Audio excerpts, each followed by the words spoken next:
नमस्ते, मी सहाय्यक पोलीस निरीक्षक दिलीप ढेरे, बार्शी तालुका police station. काल आम्ही रात्री पेट्रोलिंगमध्ये असताना साधारणतः 11:30च्या आसपास आम्हाला गोपनीय बातमीदारामार्फत माहिती मिळाली की दोन इसम एका पांढऱ्या रंगाच्या वर्णा कारमधून पिस्टल जवळ बाळगून आहेत।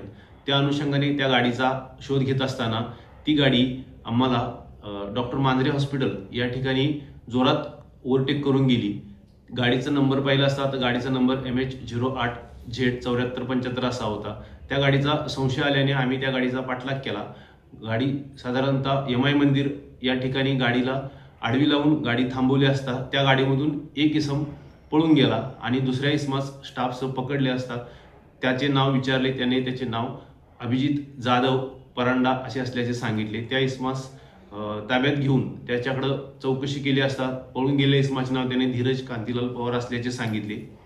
गाडीमध्ये सर्चिंग केली असता गाडीच्या ड्रायव्हर सीटच्या बाजूला असलेल्या डॅशबोर्डच्या कव्हरमध्ये एक आम्हाला पिस्टल 3 राऊंडसह आढळून आले।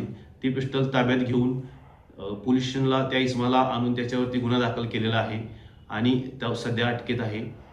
सदरची कामगिरी ही माननीय पोलीस अधीक्षक सोलापूर ग्रामीण यांच्या मार्गदर्शनाखाली अप्पर पोलीस अधीक्षक सोलापूर ग्रामीण व SDPO बार्शी शहर यांच्या मार्गदर्शनाखाली केलेली आहे।